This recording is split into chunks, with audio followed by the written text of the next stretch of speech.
Welcome back. The country's current account deficit has widened from 5% of gross domestic product from 4.6% in the fourth quarter of last year. The current account is the broadest measure of trade in goods and services. So in simple terms, it's like our checkbook with the rest of the world. A deficit means more rands are leaving than foreign currency coming in. When it widens, it spells bad news for the rand and the economy. But some economists say that while the current picture looks bleak, prospects are likely to change by the end of the year.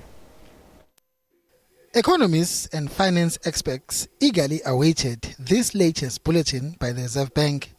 The Reserve Bank says infrastructure spending continues to slow down. It slumped by 6% this year. That's twice the decline of 2.8% recorded towards the end of last year. At the same time, consumer spending, which is the main driver of economic growth, has plummeted by a massive 14.5%, mainly due to the hike in interest rates.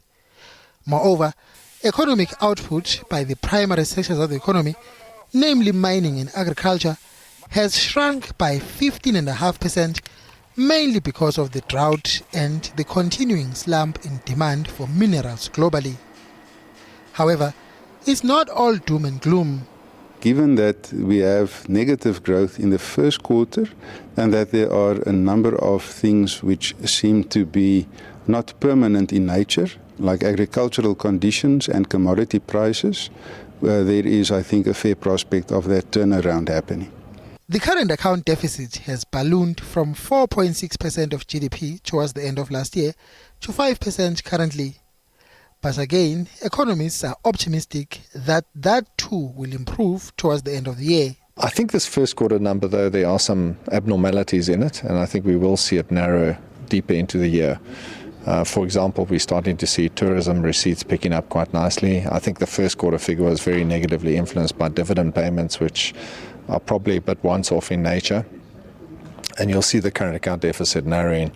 The trade account, for example, is also improving. So I've no doubt that we'll see better figures down the line. Then there's jobs.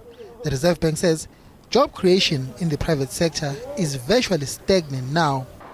The number of jobs created in the service sectors of the economy in recent years have been offset by massive retrenchments in mining and the construction industry.